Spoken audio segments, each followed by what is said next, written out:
Good morning. We are live on YouTube. This is Coast to Coast Football. We want to bring in some Facebook groups. I'm going to stream this to my Big Atlanta Falcons page just because we're going to talk some NFL draft. And I know my Falcons guys are always interested in draft. And then to Scott Kennedy Sports on Facebook, which just broke 15,000 followers today. So thanks to all of you who are following me on these.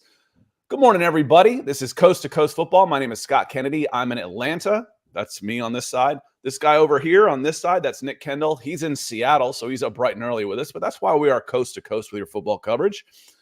And it was an exciting night. I'm kind of fired up, Nick. But between talking NFL draft, Cowboys Seahawks last night was a hell of a game. And we're really getting into the nitty-gritty of the playoff race here that I'm kind of excited to talk about some of those things today.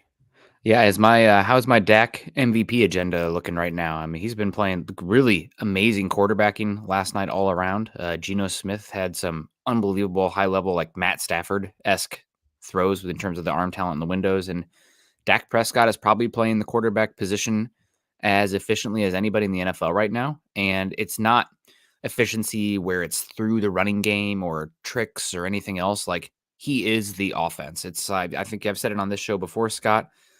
He's not Peyton Manning, but as far as the mental pre and post game stuff that's on his plate that he has to execute, it is a Peyton Manning-esque style offense for the Cowboys with Dak Prescott. So yeah, Dak is impressing the heck out of me, and right now he'd be my vote for the MVP if the season ended. And he's got some weapons. Don't get me wrong, but yeah. He's the maestro. You know, he's the one doing those things. And you mentioned the processing. It's hard to quantify that. It's almost impossible to quantify it, actually, which makes scouting the quarterback position so hard. But I'm watching him drop back and go through 4 reads at the snap of a fingers, ... and then come back to 4 and then bang, and he's getting time. So the Dallas Cowboys are playing really well. The Seattle Seahawks look good. They're not out of this thing. I know they've come on some hard times. Their schedule is brutal. I think that's part of the problem.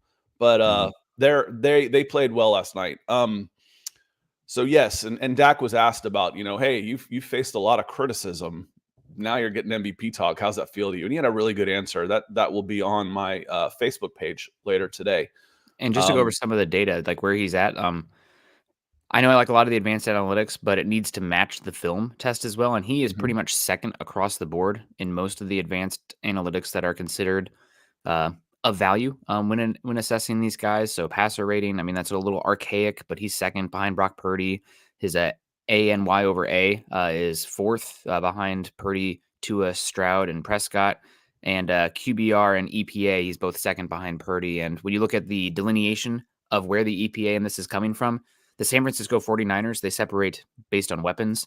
The 49ers have almost 3 times as much EPA gained from weapons than any other team in the NFL. So that's feeding into Purdy, obviously, where you're not getting that as much from Dak and the Cowboys. So the statistics need to be married with the film study. And Dak, for me right now, is probably playing the best football. Now, it is the Cowboys, so are they going to choke down the stretch here? And maybe Jalen Hurts takes it, or who knows? Possible, because again, Cowboys like the Cowboy, I guess. Everybody loves them until they blow it. But Dak is playing unbelievable football, and he deserves it. He seems like a great guy as well. Yeah, that was fun to watch. Listen, we go live on Monday, Wednesday, and Fridays on these channels at 9 a.m. because we like having interaction with the fans. We're at youtube.com/Scott Kennedy, Scott Kennedy Sports on Facebook, and then All Falcons ATL on Facebook. So, we're touching between the 3 sites about 35,000 followers or stuff because of people like you and because of people like John Harrell coming in. He says, good morning and happy Friday. Now, his next take on this one made me cringe a little bit, Nick. I'm going to have to say, and I'm not sure why John says this. You're going to have to clarify. He says, but I'm getting Mitch Trubisky vibe from Drake May. Ew! No, not me, man. I see so much more talent, so much more arm talent. It's not even close to me. Mitch Trubisky to me was kind of a guy. I was surprised he was drafted that high. He was a system quarterback when I scouted him in high school. I was doing high school recruiting then. I think his dad was the coach, and he threw for a bazillion yards. Good quarterback, but not this. Drake May's elite when it comes to tools, as far as I'm concerned. Drake May plays a lot more physically. He is as about as advanced of somebody who has the physical gifts as he has within the pocket and understanding spacing within the pocket while still putting himself in a position to throw and go through his reads as a college quarterback I can remember probably since I guess Trevor Lawrence had some of that too. But that's one that's kind of built like that, where you have the athlete, but he's looking to play and he's really good within the pocket, and also much more full field reads. I mean, you looked at the spray chart, even go back to North Carolina, but some of that is offense. But at the pro level, Mitch Trubisky didn't evolve beyond the one side of the field, constantly peppering it because he had struggles on both sides. You're just seeing Drake May survey the whole field, deliver catchable footballs through the whole field. I don't think they are similar players personally, other than wearing the same helmet. And I know sometimes the aesthetic there can do that, but I don't see stylistically similar players. Yeah. So like as far as prospects go, now it may just be, listen, I don't think he's going to be that guy in the NFL. Okay, that's fine. Typically, if you're going to bet on a player, bet against them. More of them fail than make it. It's just the way it goes. Michael Renquillo coming in. Good to see you. He's coming in from Tucson, Arizona. He says, good morning, Scott and Nick on Coast to Coast Football. Good morning to you. And Zach Powers, good morning. Greg Elrod coming in. Says, morning, guys. Starting the day with my favorite sports program. Well, that's flattering. Hope Nick is feeling better. He looks better. Yeah. How you doing, buddy? I'm doing better. Yeah, the other day, just so much going on. I didn't get to bed. Probably got 4 hours and woke up with just a splitting headache. So feeling much better now. It's still busy as heck with a lot going on, but do not feel want good. to have to spend an hour with me if you've got a headache. That's a promise. I'm a lot to take. Yeah, and I'm excited for the all the college football conference games this weekend too. So hype! It's a good time of year. It's sad because it means things are coming to a close, but still a lot of fun. Roderick Cooks, good to see you. Thanks for checking in on Twitter. Glad you've been watching. Leave us a comment. When you watch after the fact on YouTube, I'm going to answer those questions. I can't help it, unless you're just a jerk, which I know you're not. Then I'll probably just either mute you or ban you because, hey, you don't want to take us seriously. We don't need to take you seriously. There's no right for that. Harry Marshall Wood coming in on Facebook. Good to see you. Says good morning, gentlemen. To you as well. Dom, we know Dom's getting excited for some weekend football. Says good morning, Nick and Scott. Falcons Nation, Dog Nation, and Broncos Country.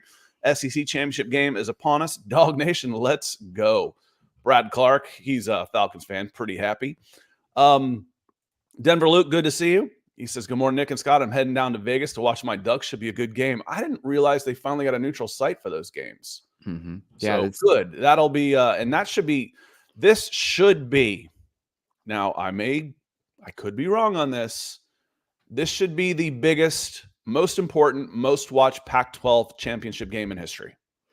I think it is. And also the last Pac-12 game go out with a bang in history. So yeah, exactly. It's going to be an awesome one. I do think that it is essentially a quarterfinal for the playoffs as well. I think given what the committee has been doing with Oregon, I think that whoever wins that game probably is. I mean, obviously, if Washington wins, they're in because they'll be an undefeated team without their quarterback being injured. For knock on wood, because Penix history.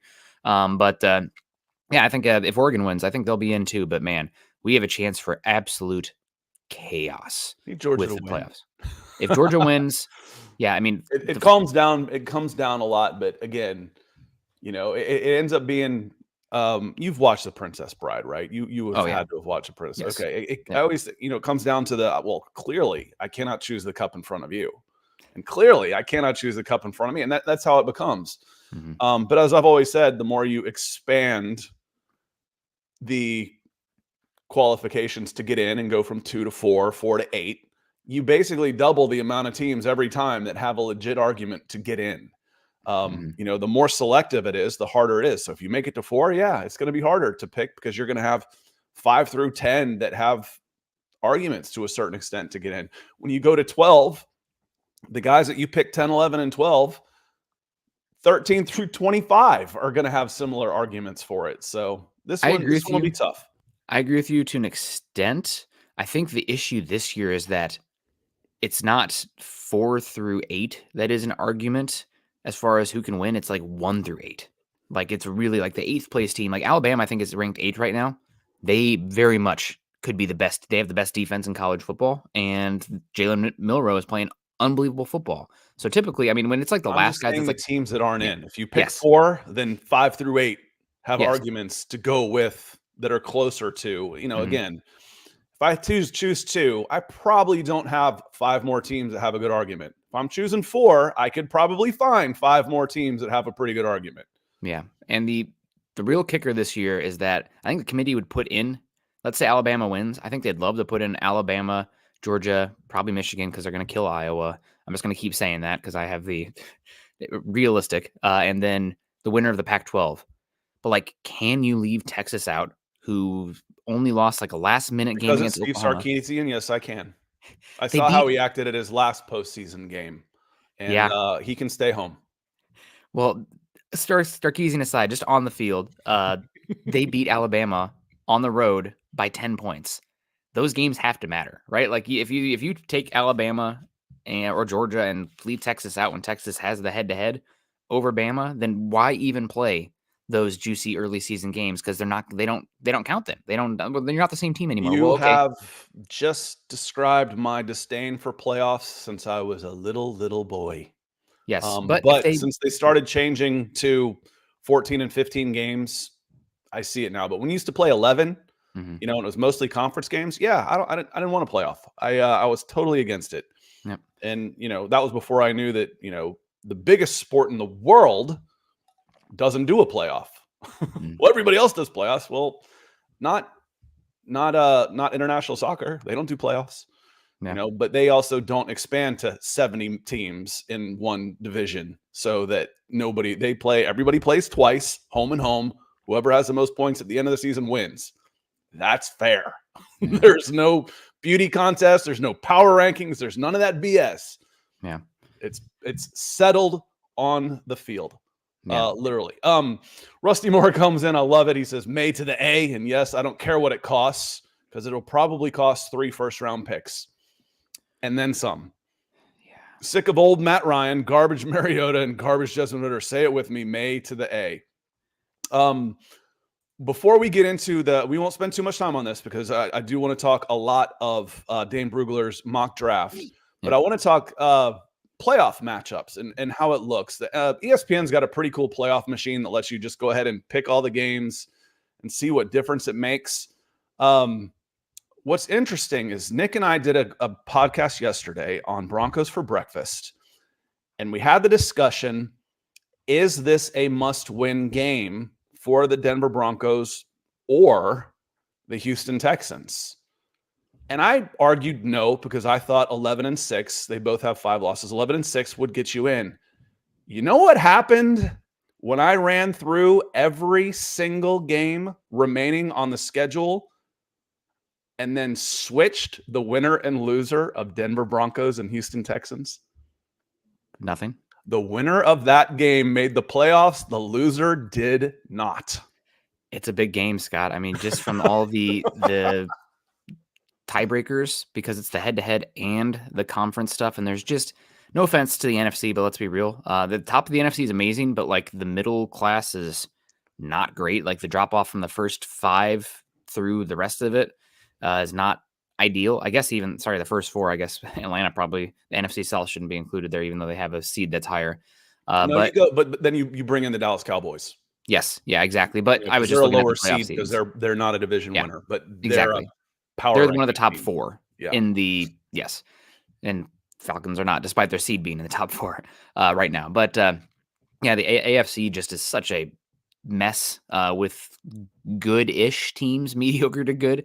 Like Steelers are right there. We'll see what happens with the Browns down the stretch. The Colts also. The Steelers and Colts have like 2 of the easiest schedules in the AFC as well. So even though you might not like the offense, the quarterback upside of those teams, they are playing just as easy as it gets down the stretch, unless you're in the NFC South. And then you have, of course, the Texans are right out. The Bills have like the hardest schedule in the NFL, but like, I don't know, it's still really hard to discount them considering how talented they are.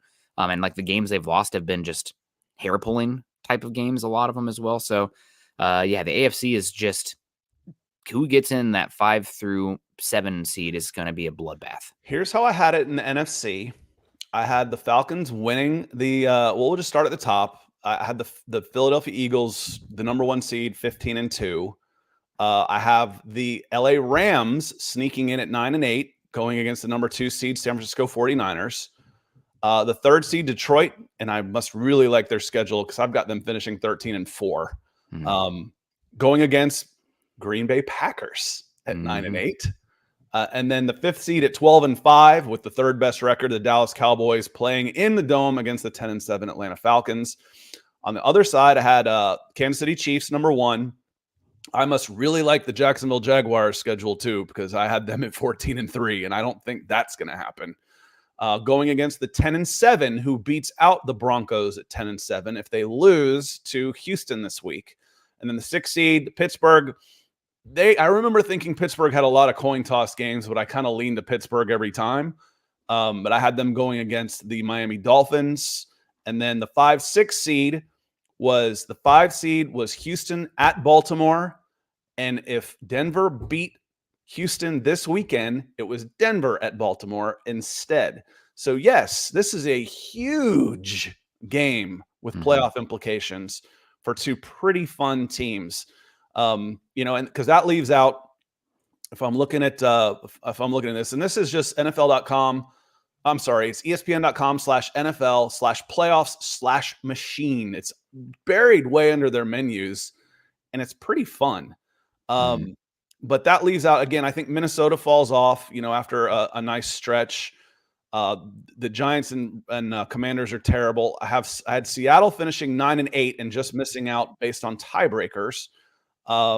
New Orleans, I had them finishing 9-8 and missing out on tiebreakers. And then I have the Colts in, so why aren't they in? That's not highlighted. That's a little strange. And then Denver misses out at 10-7 to the Colts based on tiebreakers. Is how that stood up. And speaking of tiebreakers here, coming in and making sure you jump right to the front of the queue, Rattlesnake Master. That is a very interesting name. Really excited to hear you guys talk draft. Much more excited this year since the Broncos actually have a first-round pick. Much love from Nebraska. Thank you, sir. And yes, when you stink and don't have your first-round pick, it sucks. Last year was a pretty miserable year for the Denver Broncos. This year should be much more. This year is much more fun. Yeah. I mean, luckily they did have a first-round pick after the Bradley Chubb trade, which ends up going to Sean Payton, which right now looks like a phenomenal move for the Broncos, considering what they're doing.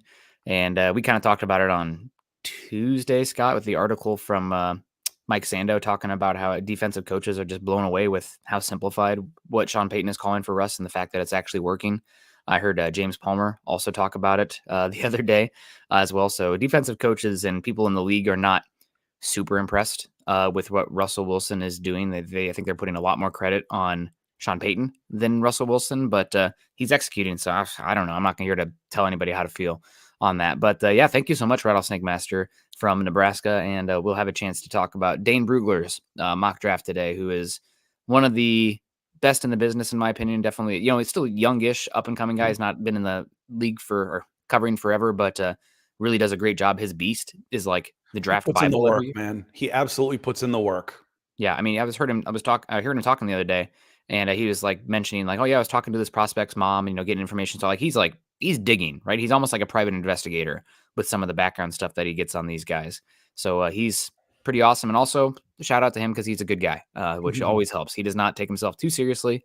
He's a pretty humble hard worker. So Dane Brugler, real guy. Just like us. We don't take ourselves too seriously. And, again, when we're in the business of predicting the future, which I just did with the playoffs, I'm going to be wrong. I promise you I'm going to be wrong.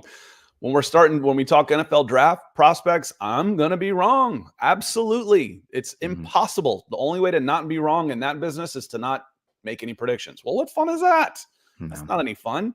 But we will be honest and we will be thorough.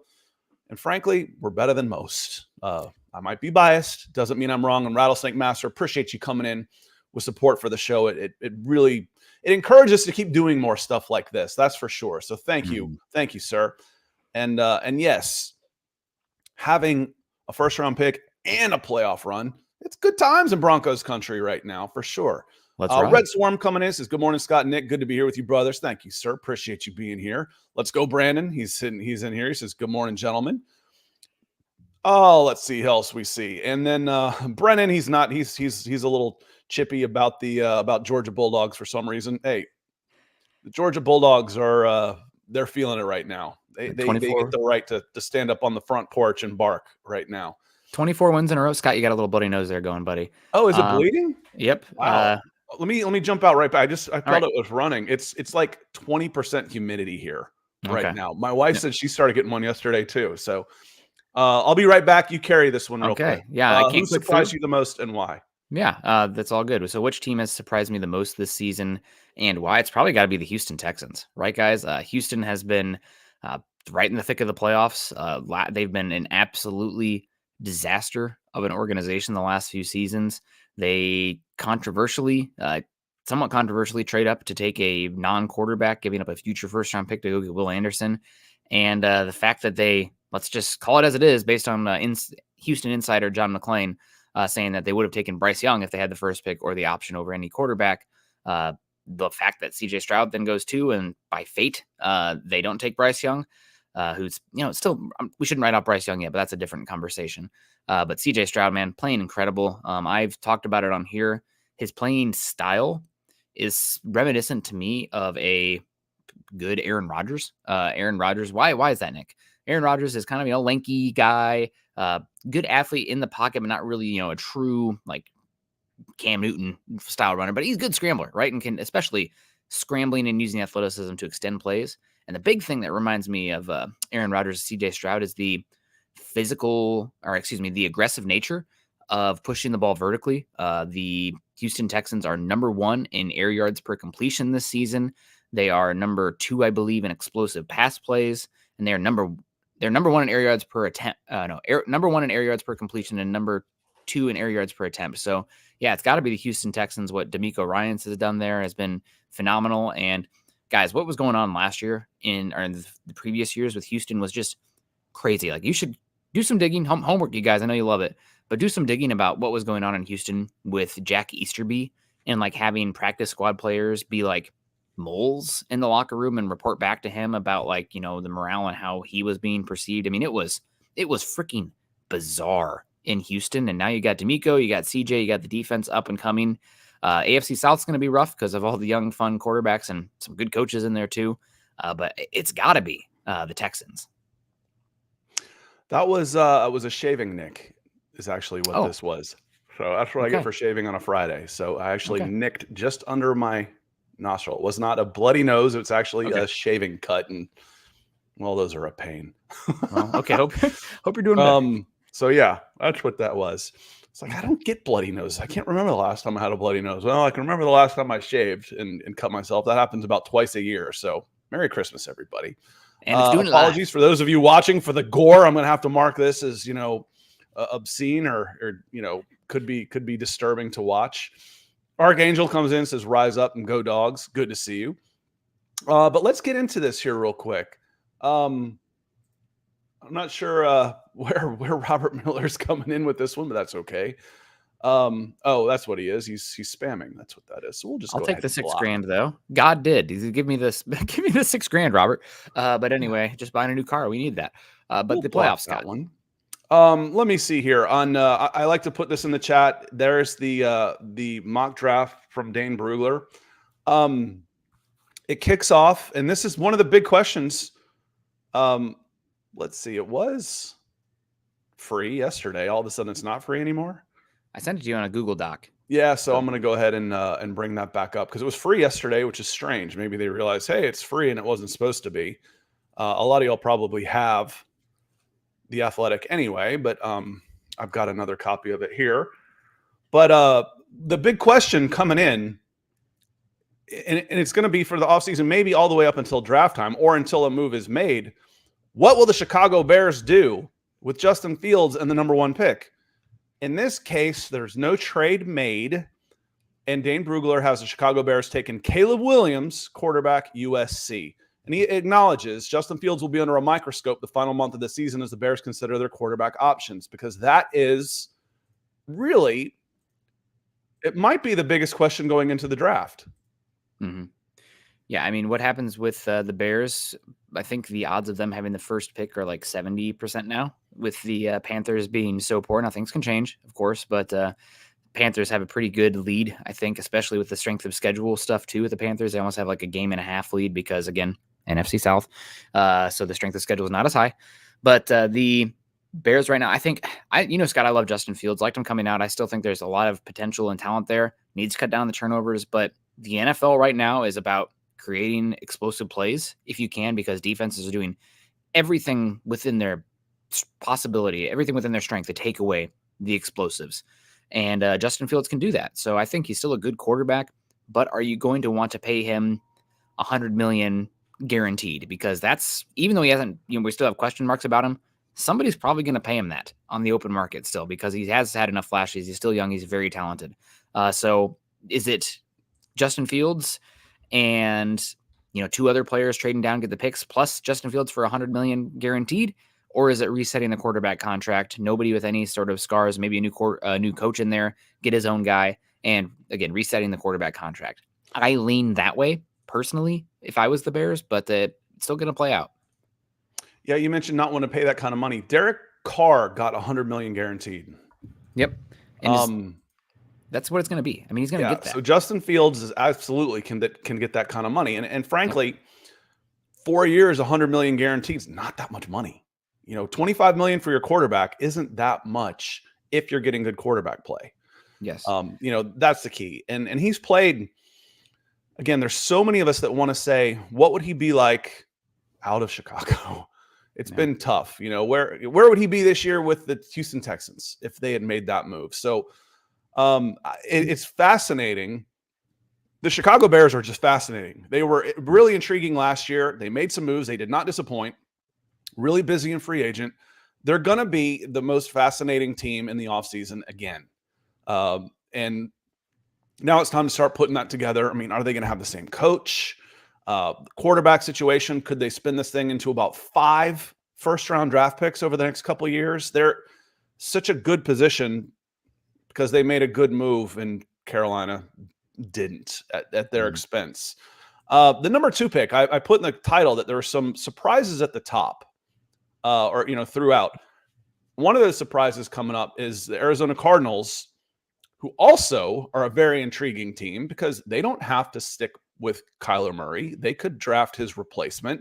But in this case, Dane Brugler of The Athletic has the Arizona Cardinals taking Marvin Harrison Jr., number 2 overall.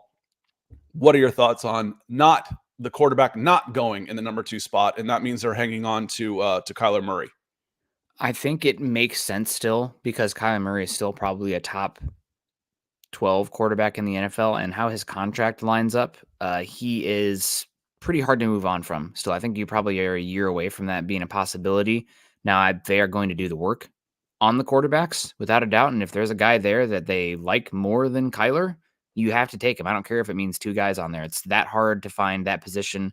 And even just an incremental improvement at quarterback makes a massive difference from going let's say you go from a A- to an A at quarterback. I'll take that over going from a C+ to a A- at edge. That's how valuable quarterback is. So because I think you'll have another chance at an edge where it's harder to find that true A level quarterback. So if they like the quarterback more, you take it. But Marvin Harrison Jr. is probably the best wide receiver prospect since Calvin Johnson, maybe AJ Green. I mean, he's up there, 6'4". He really can sink his hips. I think the quarterback play in Ohio State has been lacking this season compared to what we've seen in the past. And he's still getting it done. So I don't mind it at all. I know the wide receiver there's a lot of, the value is not driven by wide receiver due to scarcity. It's impact. It's an impact driven position. And if you don't have good wide receivers, 3 of them, you're going to have a hard time, especially coming back to explosive plays, Scott. That's a wide receiver all day. And we know the Arizona Cardinals aren't afraid to move on from a quarterback. They did one of the more unprecedented moves of moving on from a first-round pick, a top 10 pick. That they traded up for the year prior. That they traded up for. They traded up for Rosen too? I think so. A small, slight move up. And then move on from him. So they're not afraid. I think that's the same gentleman. I'm not positive on that. I'm not familiar with the ins and outs of the Arizona Cardinals, but did well. I think. And Zach Parros comes in. He says, I think the generational quarterback talk on Williams and May has settled. Would you draft either over Trevor Lawrence or Luck? Let me hit on this one first real quick. These things don't necessarily have to do with one another. You can still be one of the top quarterback prospects in the last 15 years and be third behind Andrew Luck or Trevor Lawrence. Yeah. So I don't know. I haven't scouted these two as much as I saw those two at the time. Andrew Luck and Trevor Lawrence were the two most sure thing quarterback prospects in their era. And we're talking about over 10 years now, which is a generation in NFL. These are the two best guys since those guys. Now, Lawrence wasn't that far away, but Lawrence was the best one since Andrew Luck. And these are the next two that are in that neighborhood. These are maybe, I just think, I look back to the Arizona Cardinals and I think, okay, I just don't think you'll be able to turn down what someone, if you don't want one of the quarterbacks and you want to stick with Kyler Murray, and yes, you could get the next Larry Fitzgerald, maybe. I just don't know that you're going to be able to turn down what you are going to be offered for that number 2 pick. It would need to be probably a situation where they're like, we will only move down to 4. So if 3 or 4 want to come up and get a quarterback, that's great, but I need to ensure that I get player X or Y. So that limits it a bit. Maybe you just would rather take the sure thing as sure of a thing as it can be in the draft in Marvin Harrison Jr. So yeah, I think I will admit, obviously still getting better every day and still learning and never going to bat 1,000. But I watched Luck in college, but that predates me as far as watching the All-22 and the draft. I'm like, oh, this guy's very good. Yes, of course. What makes him good? It's now I can go back and be like, oh yeah, obviously the talent, the arm talent, the athleticism, but the full command and the operation within structure and the full field range. I mean, they're playing NFL concepts there in Stanford. Lawrence, I would have him below Luck personally, because Lawrence, while he was great and we loved him coming out, there were questions about how simplified the offense was. A lot of people called it a high school offense. They just didn't ask him to do a lot. They just out-talented guys. And also his accuracy in the quick game was sometimes problematic. So I mean, not a 99 out of 100, more like a 97. Still blue chip. Yeah, maybe put the generational tag on him. That's amazing.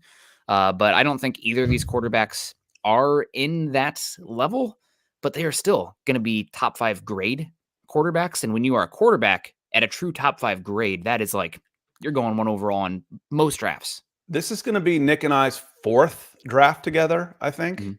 Yeah, our 4th draft together. And this is easily Trevor Lawrence was first. And after Trevor Lawrence, these are the next 2. Yep. I probably still would have had Justin Fields ahead of CJ Stroud. I would have too. If we're stacking them up, I probably would have had CJ Stroud next. I would have had these 2 ahead of CJ Stroud. Hindsight, CJ Stroud goes number 1 overall. Yep. So and I'd have both of these guys. I'd have both of these guys over Bryce Young and CJ Stroud, Anthony Richardson last year. Yep. I'd have both of them for sure over that 2022 draft class with Kenny Pickett going the only first round pick. What a weird year. I mean, do you remember, Scott? I was like screaming into the mic with all those shows because I'm like, the Broncos need to take a quarterback in 2021 because 2022 looks like absolute bull hockey. Yeah. And it's like, oh, you never know the future. Somebody can come out of nowhere. Nobody really came out of nowhere. I guess Kenny Pickett kind of did. Brock Purdy? Yeah. That's coming out of nowhere. Yeah, but not like a draft college-wise. And also 0-4 versus Iowa. Go Hawks. Brock Purdy. And his brother Chuba just lost to Iowa last Friday. So God bless the Purdy family taking L's from the Iowa Hawkeyes.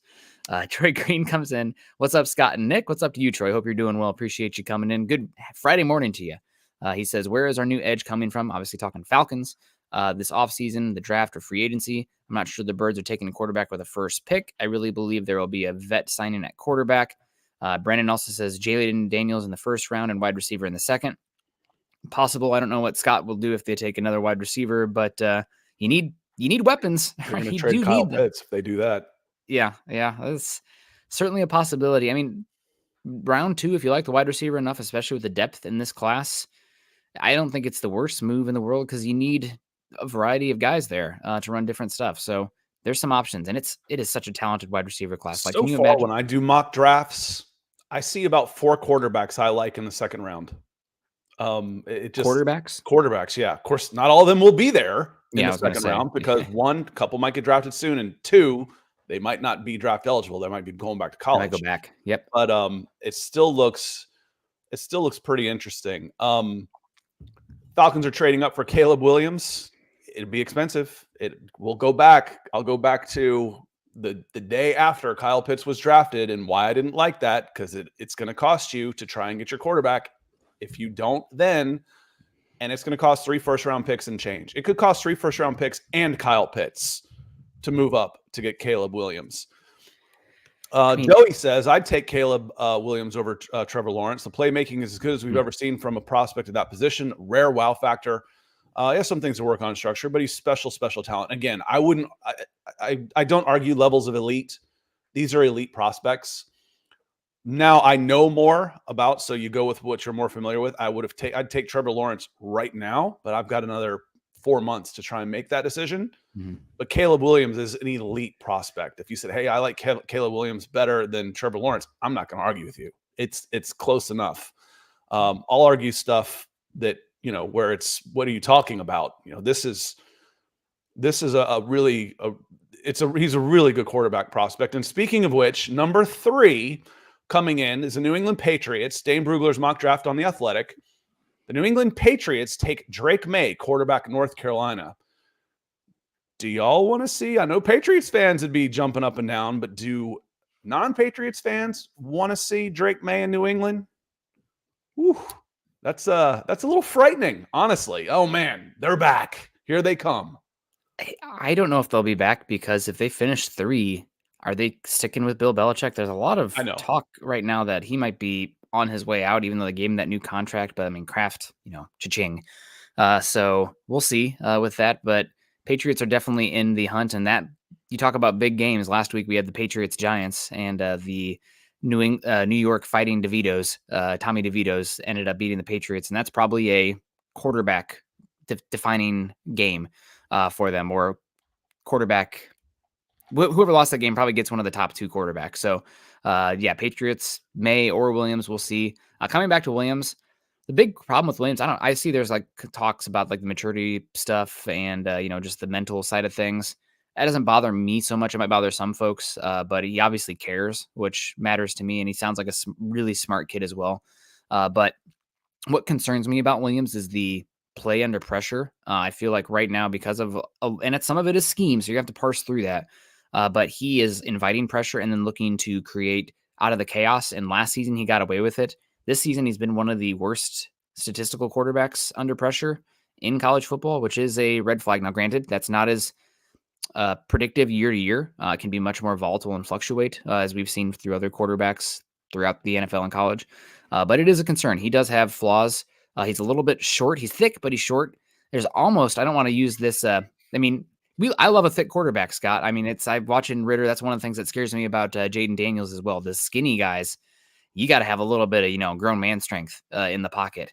And sometimes skinny guys get knocked down. But back to Caleb Williams, one guy he really kind of does remind me of here. I know everybody talks Patrick Mahomes, but I mean, there's a lot of Russell Wilson to his game as well. Short, stocky, the incredible throws. Sometimes, what are you doing? Get rid of the ball, go through your reads. You don't need to, try to create out of structure as much as you do.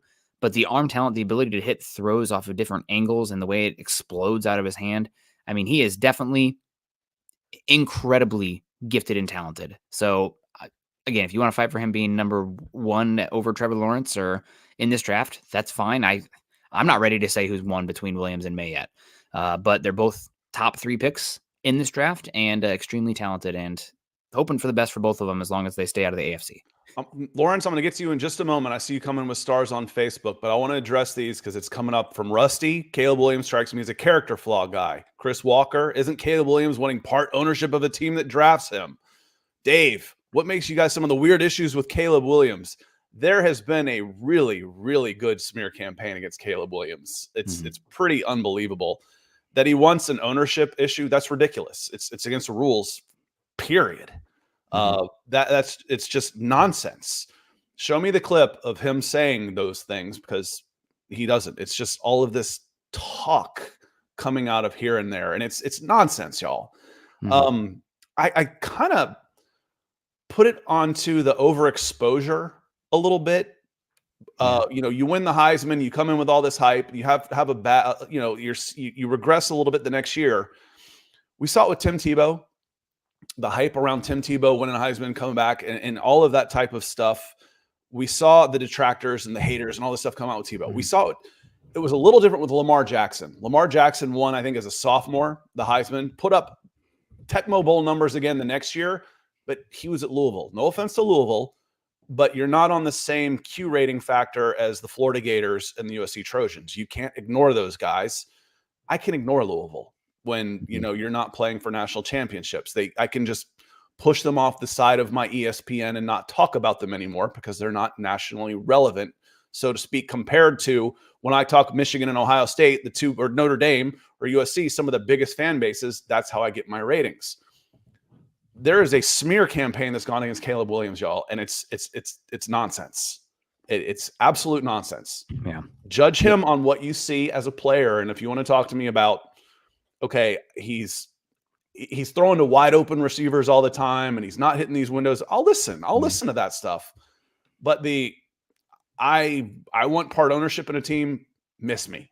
I don't think that's true. I think that's BS. I don't know. I don't.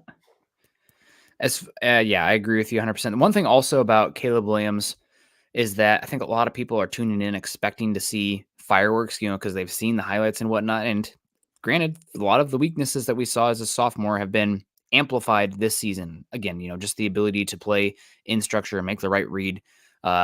He's just pretty volatile right now. But this USC team, I think we need to give him credit. This USC team was really poor this season overall.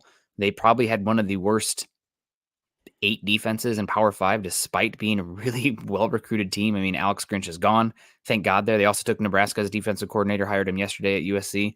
But Caleb Williams essentially had, if we don't put up 50 points, we are going to lose. And that's not fair. That's unrealistic. And their offensive line was terrible too. I don't know if they have a single draftable guy on that unit right now. So Lincoln Riley watch maybe going on right now. But he had to pretty much be perfect back there for them to win football games. And then, the narrative, well, he's not even winning at USC.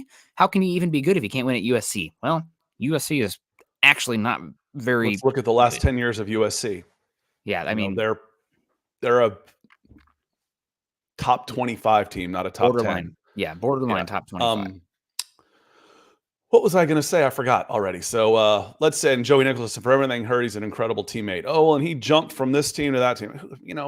Guys transfer. There was a good question here. I want to hit Lawrence, and then I want to ask you about Joe Milton. Mm-hmm. Lawrence says, what's up, guys? Let's get coming up with the stars. Thank you for breaking the ice on the stars for us. A reminder that Super Chats and stars on Facebook are the most direct way you can support the efforts that Nick and I put forth, as Lawrence has done on Facebook. He says, what's up, guys? Let's skip any QB this year. I want a running back. I'll wait for Shedeur Sanders. Lawrence is a Denver Broncos fan, and Denver Broncos have a pretty good running back stable. So, Lawrence, you confuse me sometimes with your takes. This is one of those times. I would be looking for an edge. I would be looking for another defensive back. I'd be looking for an inside linebacker. I'd be looking for a wide receiver if I was the Denver Broncos. We'll get down to them shortly. We need to start burning through this mock draft. We're only to 3 on this. But there was a good question here. It was from Zach. He says, do you guys see Joe Milton having the same draft board rise as Anthony Richardson this year after Milton goes to the Senior Bowl and Combine? Kid has all the traits. He's a better thrower than Anthony Richardson was. He's got more experience. I don't think he's got the same physical ability. Certainly not the athleticism. Anthony Richardson could have come into the league and been a day 1 or 2 pick as a tight end, as a wide receiver, and as an edge rusher. Yeah. I don't think Joe Milton is there, but could be a very intriguing. You like those big dudes, Nick? This guy's 6'5" and 245 pounds. Being huge with a big arm and a solid athlete gets you a foot in the door. But that's the first question. If you pass that, okay, we'll move on to the next level. And for me, he loses his damn mind anytime there is pressure on him, and he is exceedingly inaccurate down the field. It's a pretty quarterback-friendly vertical offense out there with Heupel in Tennessee, and he struggled this season a lot. I just do not think he sees the game well. I don't think he's accurate enough. Somebody could take a shot on him because, again, those tools are unbelievable. And I agree with you. I think the raw power is better than Anthony Richardson, but I feel like his arm is not as elastic. Like, he can't play the quarterback position he plays it more like a pitcher rather than, a shortstop where you have that like flexibility in the arm angles and off platform stuff. He's a little bit more, I need to do it this specific way for it to be accurate.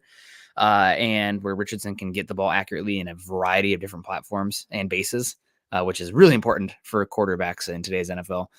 So day 3, depending on how he does with the interviews and the whiteboard stuff, because of the tools, he'll get a chance, but he's been pretty inaccurate and poor and hurt a guy. I think Brew McCoy, a pretty good Tennessee wide receiver prospect as well. And he's been a non-factor this season because Milton's had some issues out there. Lauren says, I just want a Derrick Henry type. Let's not forget that Russell Wilson only got to the Super Bowl because of Marshawn Lynch and the Legion of Boom. Yeah, defense. I don't think we have a player of that caliber yet. Yeah, I'd look for the defense first. I'd credit that defense probably more than Marshawn if I was picking a unit to say. Marshawn was great in the running game, but that defense was pretty good. Bucks raised bolts. I apologize. I didn't say hello earlier. I didn't mean to skip over you. He has 2 questions. Who do you think makes the playoffs in college football? Give them to me quick because we're still only at 3, Nick, on our mock draft. And then he says, do you think Todd Bowles is fired if the Panthers get this week? I think it could be real interesting that all 4 teams in the NFC South could fire their coaches at the end of this year.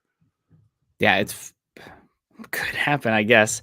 College football playoff. So I think Georgia is going to win that one. I think that Michigan's going to absolutely destroy my Iowa Hawkeyes.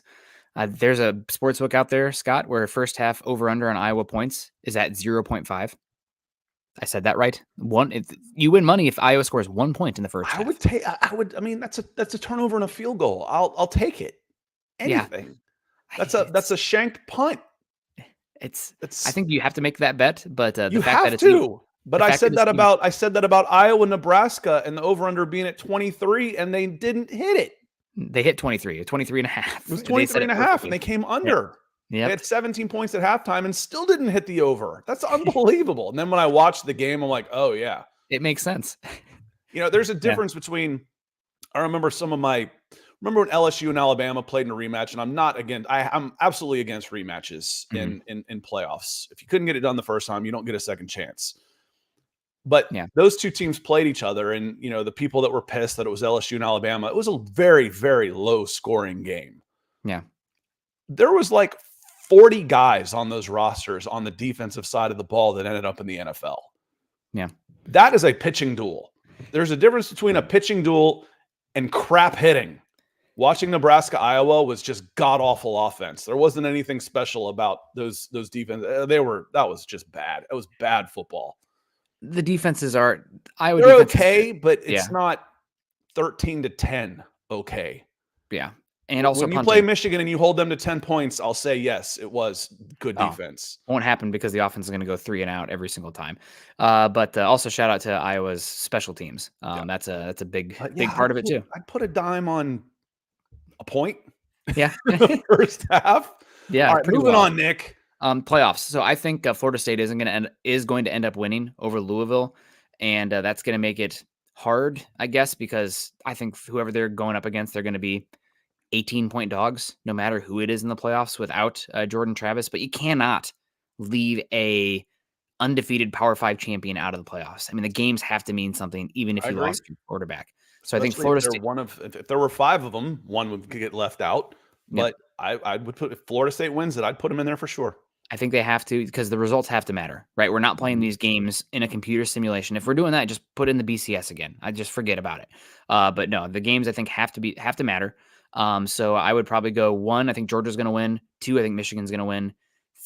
3. I think it'll be Florida State, because I think Oregon is going to beat the Huskies today, which hurts me because I'm definitely pulling for the Huskies. For last Saturday when Washington beat Washington State on a last-second field goal, I actually went out on my stoop watching the game because I live a block, 2 blocks away from Husky Stadium, so I could hear the stadium go nuts. That's so cool. 30 seconds before the field goal went through. So I think Oregon, though, they're 9-point favorite tonight. I just don't trust Washington on the line of scrimmage like I trust Oregon. And Oregon lost that game because they went for it on 4th down like twice and didn't get it. They missed like a really easy field goal, and they missed the one to close the game as well. Oregon, I think, played better than Washington in that game, and now it's going to be in a neutral field. Oregon's played a lot better since then, where Washington hasn't. So I think it's going to be, again, Georgia wins over Alabama. Cannot wait for that game. Michigan wins. I'll watch. Florida State beats Louisville, and then Oregon beats Washington and jumps. So that would leave out Texas. Sorry, Texas. Don't lose to Oklahoma, I guess, even though you have probably one of the best wins in college football this season. And also leaving out Ohio State, who needs probably a miracle to get in. Brendan says next year's playoff system is going to be so much more fun. And I always said that as soon as they go to a playoffs, I'll stop watching. I'll start watching when the playoffs start. And that's how it is. I spent my 20s and 30s. I would watch 24 hours of college football. I'd probably watch 6 to 10 games. Yeah. And I see Zach. Now I'll watch when the playoffs come on. You've absolutely ruined the regular season for me. My life has changed a lot in my 40s. 2 kids at 36 and 38 years old will do that for you. Moved around a lot, but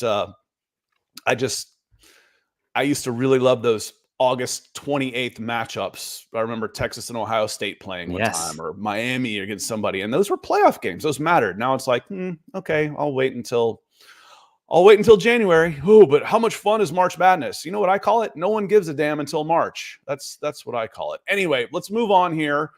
Chicago Bears and Washington Commanders at 4-5. Since we're 50 minutes in, we're in the top 5 still. Dane Brugler of The Athletic has Joe Alt going to the Bears at 4 over Olu Fashanu at number 5 to the Commanders. How do you feel about that one? I'm a little bit surprised to see Olu fall, but Joe Alt has been unbelievable this season as well. I don't think Joe is as totally athletic, like springy as Olu Fashanu, but he is a little bit more technical right now. And I think he's a little bit stronger in the run game, which matters. I just think Olu's got a little bit more upside as a pass protector.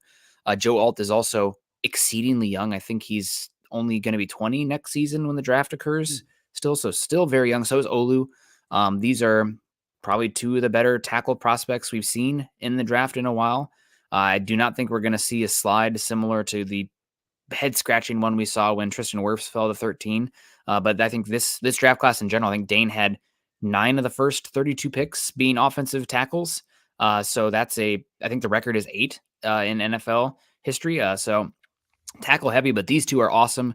I would have Olu higher, but if somebody wanted to go Alt, I'd have no issue with that. And Joe Alt just makes me shake my fist at the sky, because if Joe Alt is a legacy in the NFL, his dad played for the Buccaneers for a number of years on the offensive line. And he's also, where did he go to school, Scott? You guessed it. I'm guessing Iowa Hawkeyes. Yeah, he went to Iowa, and then Iowa lost him in the recruiting battle to Notre Dame, which, I mean, he's going to be a top 5 pick. So I'm like, I don't really blame him, I guess, but like, you got to win those ones, guys. Next, New York Giants, the first wide receiver on the board, Malik Nabers, LSU. Do you agree with Malik Nabers going top 7 and being the first wide receiver off the board this year? He's not the first wide receiver, because we had Marvin Harrison Jr., and I've already forgotten because we talked about that 30 minutes ago. Apologies. Yeah. The next of the group, Marvin Harrison's in his own category. Yes. He's up for sure. Let's forget about it. I've already forgotten about it, Scott. Yep. The next tier. Yes. Does he belong to be the next guy taken? And Scott, this might sound crazy, but I think that he has been so explosive at LSU this year with playing good defenses that if somebody needed a wide receiver more than an offensive tackle, I could see him a team talking themselves into going him before Olu and Alt. I think he leads college football by like 10 plays of 20-plus yard receptions.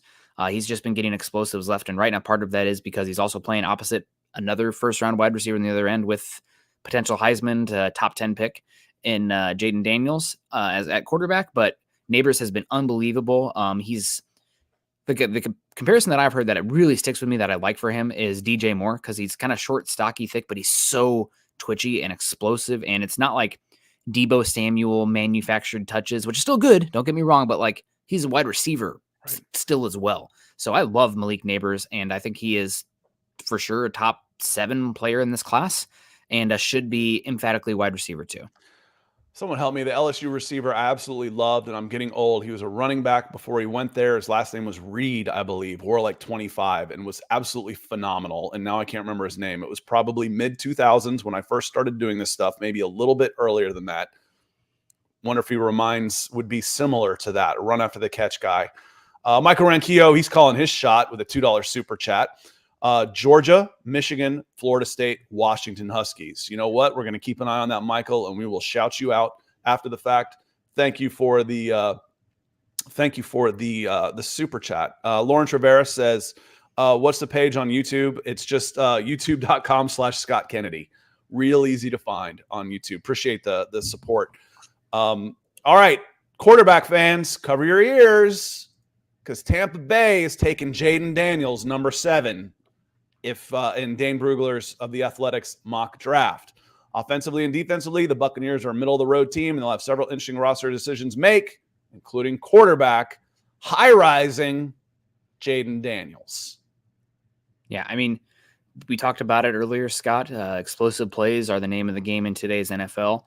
And I think Jaden Daniels, since we've been collecting explosive plays statistically in college football over the last 5 years, he has the most in college football history over a whatever game sample size that we've seen. I think it's about 5 or 6 more than Burrow had in that unbelievable 2019 run that he had.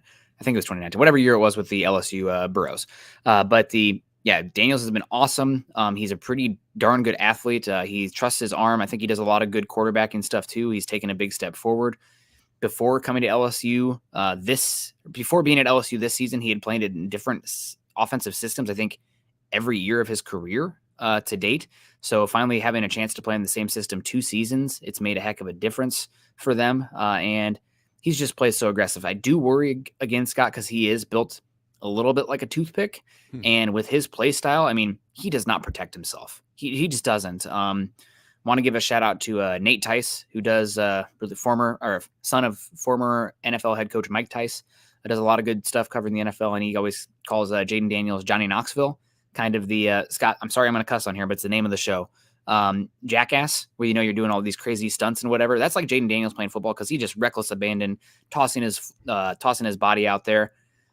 It makes me cringe when I watch it. Like he's getting airborne and then getting destroyed by a defensive lineman. And like that, I don't think that can last in the NFL. But the playmaking, the arm talent, the ability to go through progressions and make like tight window throws as well. I mean, when you are trying to hunt for explosive plays in the NFL because teams are taking them away schematically like they've never done before, Jaden Daniels can help you create explosive plays. He's not Lamar Jackson, but I think that's probably the path that you want to see for Jaden Daniels. I think it's the Lamar Jackson-esque offense, protect himself, use him as a runner, but not in a physical style. It's more of a spacing style. Who would you compare Jaden Daniels to? Bucks Raised Bolts asks. I think it'd have to be stylistically, again, Lamar Jackson. I think that's the one. Again, it's a little bit of a new age quarterback. He's a scrawny guy. He's twitchy. He's got a good enough arm. I think he's a little bit better of a thrower, especially between the hash marks, than Lamar Jackson. But he's a pretty darn good quarterback. The fastest guy on the field, like Lamar Jackson is. He's Lamar fast, Jackson's the closest thing to Mike Vick that we had since Mike Vick. Yeah. I'm curious what his 40 time is because he plays really. And Kyle, I was speaking of Josh Reed. I absolutely loved Josh Reed at LSU. He was so good. He was so good while he was there. While you're looking up Trey, I want to move down because number 8, New York Jets, Dane Brugler has them taking Brock Bowers, tight end, Georgia. I think that is a good pick for anybody. Mm-hmm. Yep. I mean, the thing about Scott, we don't have enough time to get into all this stuff. But the Jaden Daniels stuff, and Lamar, Joey's right. I had it mixed up. Lamar's good numbers are he pelts between the numbers. It's the outside the hash mark stuff. Sorry, excuse me. I'm totally mixed up on that one, Joey. But Brock Bowers is really interesting because he allows you to play, in theory, 12 personnel, but it's 11. So when you go out there with 2 tight ends, he's a hybrid tight end to wide receiver piece, kind of like what the Chiefs do with Travis Kelce. Now, in theory, when he lines up in the huddle, you see, okay, we have 2 tight ends out here, but he's lining up in the slot. Well, he's not really acting like a tight end in that. So he allows you to be much more positionless with your personnel.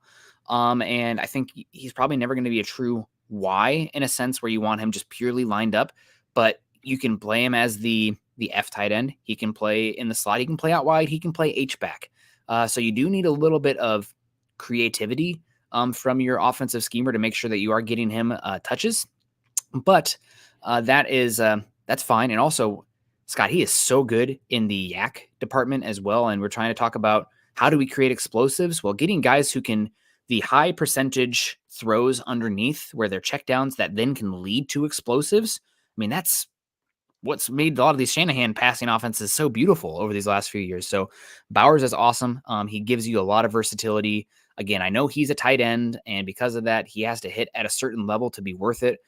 But like I see, especially in like a Shanahan-esque system, or West Coast, excuse me, the Travis Kelce mold, maybe even like Cooper Kupp mold, the bigger slots who can then dig out a linebacker or a safety in a zone run.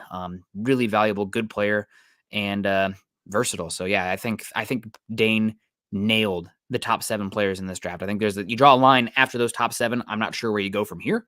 Or did he have Daniels going before Bowers? Yes. Okay, well Daniels at 7 and Brock at 8. That's the quarterback inflation there. Exactly. I think, so yes, Brock Bowers could be labeled as the best player in this draft. He could be one of those guys. Yeah, I don't think there's any way he could go top 3. I agree. No. But again, I could make that argument. If you were to say Brock Bowers is the best player in this draft, I wouldn't argue with you. I would throw in guys like Marvin Harrison Jr. would be where I would come with that next. Yes.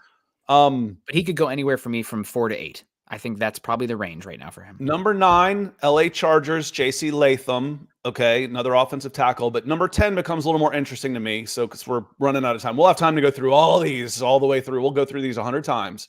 We got time. But Tennessee Titans at number 10 with the first defensive player off the board in Dallas Turner edge. Is he the first defensive player off the board? I think it's certainly possible. This is not a defensive class. Spoiler alert, just scrolling through this, I don't see a single off-ball linebacker or safety in this first-round mock this season. It's not really a good draft for that this year. So if you were looking for that, you're probably barking up the wrong tree. So you can't manifest a player at a position if that player doesn't exist in that specific draft class. But I think Dallas Turner right now would be my pick for the first defensive player off the board. He is not Will Anderson, but he's a lengthy player. I know that Nick Saban raves about him as far as a character player as well. I mean, he's a dude who absolutely loves ball.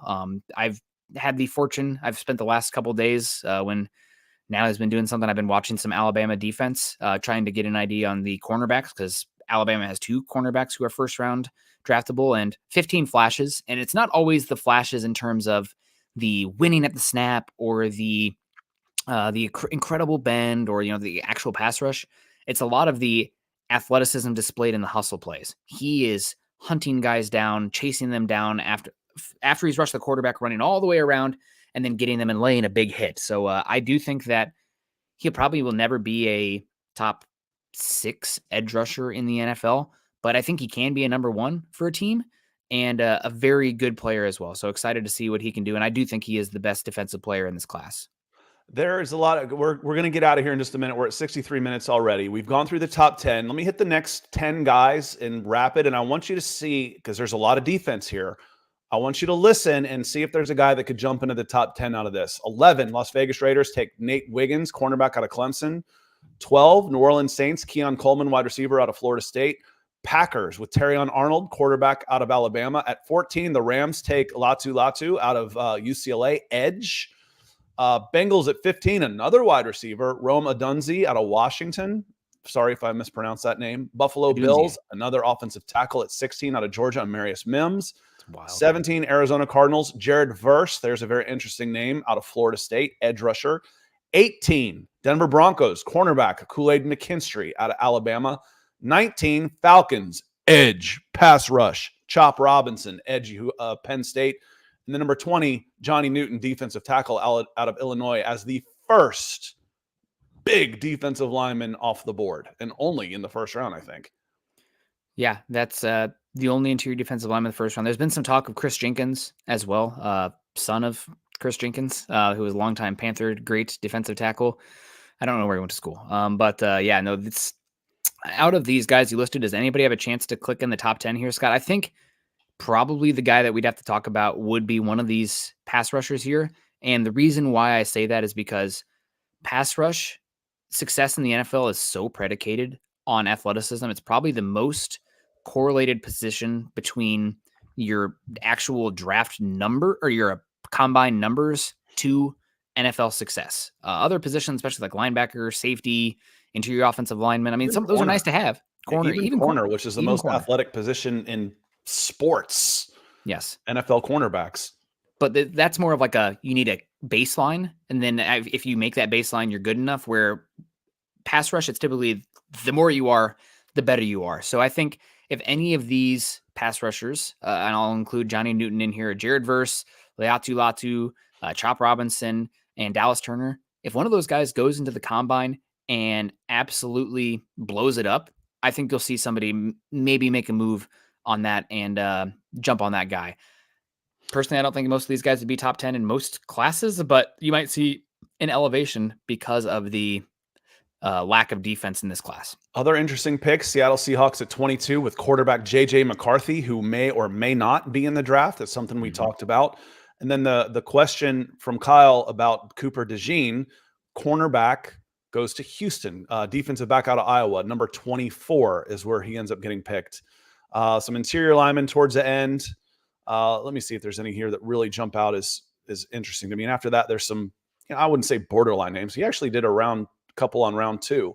Teams that didn't have first round picks. Yeah. So, but there is where he ends up, Cooper DeJean, who's coming off an injury, and hopefully want to see him compete in all the drills. But I have a feeling that we'll see him in his pro day is where he starts putting together his time. But yes, I think Falcons fans would be pretty happy with Chop Robinson, and a corner for the Denver Broncos is something that we have said makes a lot of sense. Scott, I know we want to get out of here. I have a few things here. There's 3 topics, I guess, on this. Number 1, Cooper DeJean. He only had a broken tibia, so that's typically like a 4-week injury, 5-week, and I think 4 to 6. Yep, 4 to 6. If Iowa was playing in the college football playoff, everyone laugh with me. Then sorry, I didn't make you want to spit out your drink. I think Cooper actually might be back in time to do some stuff there, but because let's call it what it is. A lot of these bowl games are exhibitions these days. He shouldn't play. Nope. I can't believe Sam Laporta played last year for Iowa. It's an exhibition. Nobody cares if you play the Kibbles and Bits Bowl versus Kentucky, whatever it is. So it's stupid. Kibbles and bits. Gotta get me some kibbles and bits. God, it's just between every single play they're playing that jingle. Is that really a bowl? No, I just made it up. Okay. Yeah. I was like, wait a minute, what? Did you see that there's a Pop-Tart bowl and the Pop-Tart mascot is actually edible this year? God, there's too many bowl games. America. Don't watch them. Nobody's forcing you to watch them. And you know what? As long as people are paying for them, let the kids go. Who cares? And also people are watching them, Scott. Yeah. That's the thing. Advertisers are paying for the dollars too to play between them. But I digress. Cooper DeJean, I think that hopefully he's back and hopefully he for the combine. And I think he's going to test really well. He's actually a really good athlete. Everybody I feel like always underrates these Iowa athletes, and you see him at the combine and it's like, wait a second, Jack Campbell ran what? He's just a big, corn-fed Iowa guy. It's like, well, they train the hell out of these guys and they do a really good job with the metrics. So don't be surprised if Cooper has awesome testing and maybe pushes himself up into the top 15 conversation. I want to shout out again, Nate Tice on this, but he was talking about it and he said that as far as versatility, physicality, and athleticism, Cooper DeJean is the most Jalen Ramsey-like player he's seen since Jalen Ramsey. Now, I don't think that means that he's going to be as good of a boundary corner. Otherwise, he'd be talked about a lot higher. But Jalen played safety at his last year at Florida State. So I think there's a lot of versatility there with what you want to do. And we talked about Bowers being a chess piece matchup guy. I think Cooper DeJean, safety, boundary corner, slot, box.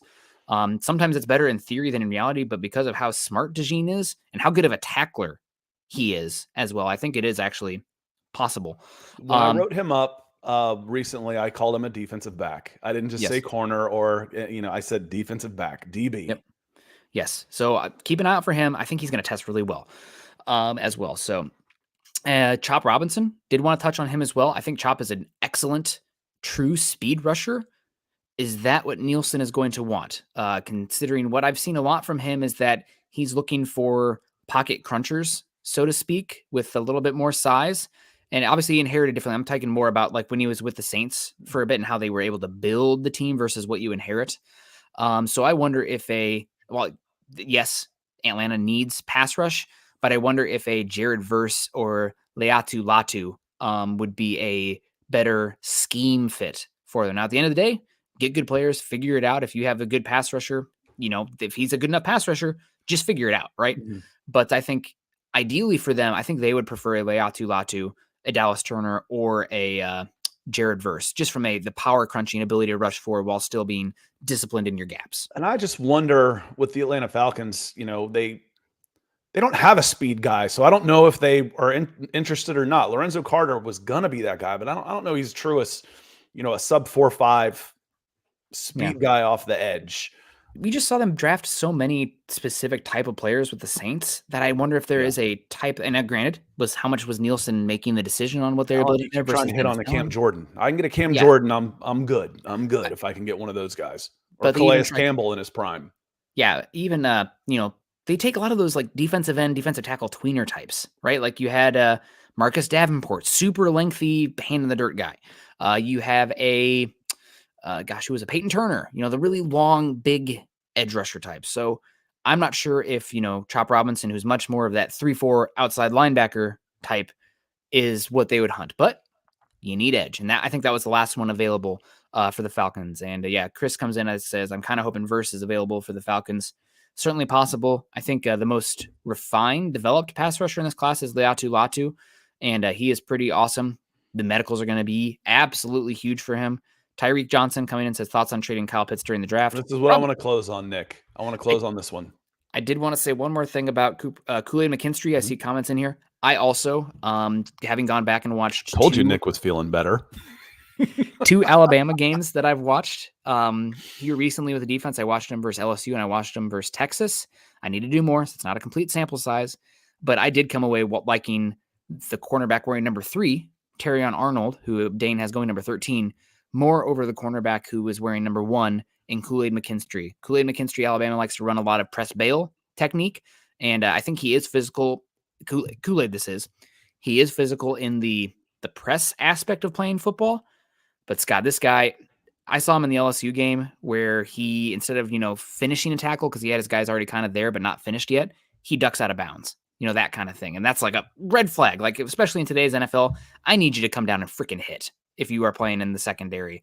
And I did not see a physical player. And I went back, talking to some people, and apparently that Kentucky game also had some missed tackle issues as well. So I think Kool-Aid McKinstry is not going to be for me personally, because I want somebody who's aggressive and physical and wants to hit. And I don't see that with McKinstry based on 2-game sample size. I'm not finished yet, but we will see right now. And thoughts about trading Kyle Pitts during the draft.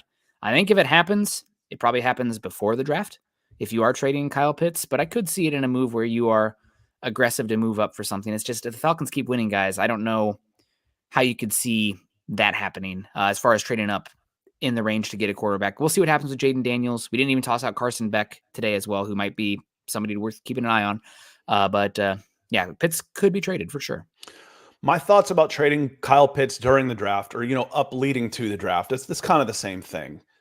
Basically, in order to get more picks for this draft or something along those lines, I would float the idea out there if I was Terry Fontenot.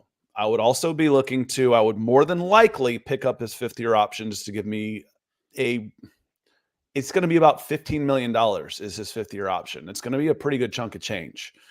But that gives me some advantage, some leverage if I want to then try and trade him.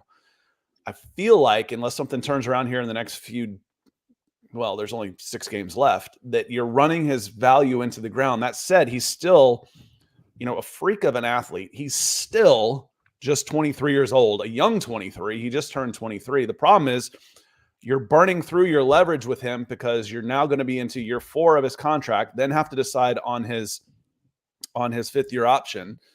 And then if you want to extend him or not, what would he take, or franchise him, which would be $20-25 million, which he certainly hasn't earned. That you're running out of options on what you can do with him, that I would float it out there. I would absolutely start saying, hey, someone want to come in with a 1st-round pick? I'm listening. Mm-hmm.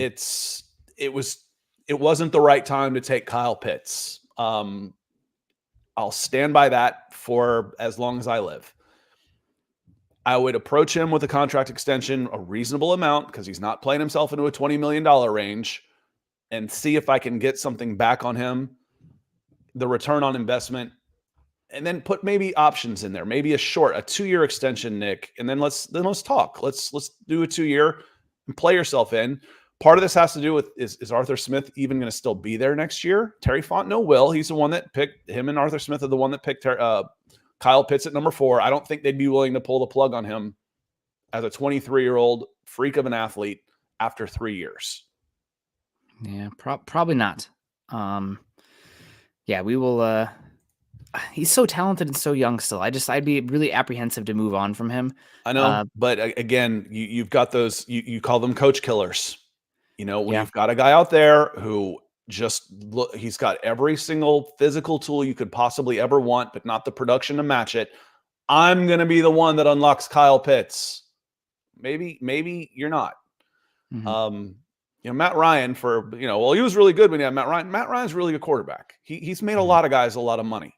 I think he got a 2nd-round pick and a big contract for Mohamed Sanu. Yeah. Russell Gage. He was a really good quarterback. Yeah.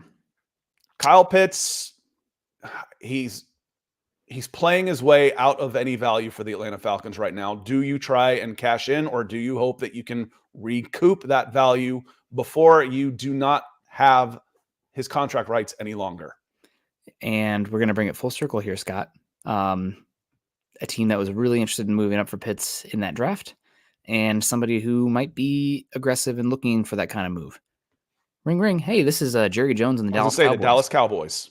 Are you interested in moving Kyle Pitts? We have a 2nd-round pick this year and a 2nd-round pick next year, and we'll even toss in, we'll give you a 4th if you send back a 5th. And Trey Lance. Sure. Yeah, why not? We'll send you Trey Lance in a 2nd for Kyle Pitts. Huh. Yeah. Yeah, that's we'll see what happens there, but that would There's so many intriguing storylines heading into this offseason with the quarterbacks, with the finances that things have happened, with Kyle Pitts and the Atlanta Falcons, with Kyler Murray and the Arizona Cardinals, with Justin Fields and the Chicago Bears. Kirk Cousins. All that stuff trickles down. Mm-hmm. It's going to be a lot of fun. Yeah, it will be really interesting to see. And I don't know. Now I'm picturing Kyle Pitts in that offense with CeeDee Lamb as well, who's playing awesome. They needed somebody a little more explosive, pure speed on the outside, but there's some options out there as well. So it should be pretty fun. Shout out to Dane Brugler again for providing the content we could riff on today. Does a great job. Make sure you're checking him out over on The Athletic. And when the Beast comes out, it's probably the single best written content you'll ever have for the draft. I mean, maybe even football content for the entire year. Yeah, I mean, it is. He probably does like 500 players or something. So like most of them are undrafted guys that you see on there. So it's incredible. So shout out to Dane Brugler, and happy Friday, everyone. Enjoy conference weeks, and should be a good week of NFL games. Yep. Want to say a special thanks as we get out of here, as we've gone almost 80 minutes, to Rattlesnake Master on YouTube, Michael Ronquillo on YouTube with the Super Chats, and Lawrence Rivera coming in with the stars and the support for the show on Facebook. Thanks to all of y'all for being here. Leave us a comment afterwards. There's a lot we talked about. If you want to have any clarifications, corrections, discussions, we're all ears. Keep it respectful, and we'll respond back as you watch this, because we get a lot of views after the fact. In fact, most of them come after the fact. So want to thank everybody for being here. It's going to be a hell of a weekend of football. Yeah. Between college stuff, keep your eye on the NFL draft guys that are playing, the playoff implications that are happening. We will be back on Monday on these channels to talk Atlanta Falcons podcast and Broncos for breakfast. And we always stir in some NFL draft talk as well. So thank you so much for being here. It means a lot to us. I hope y'all have a hell of a football weekend. We'll see y'all on Monday. Peace.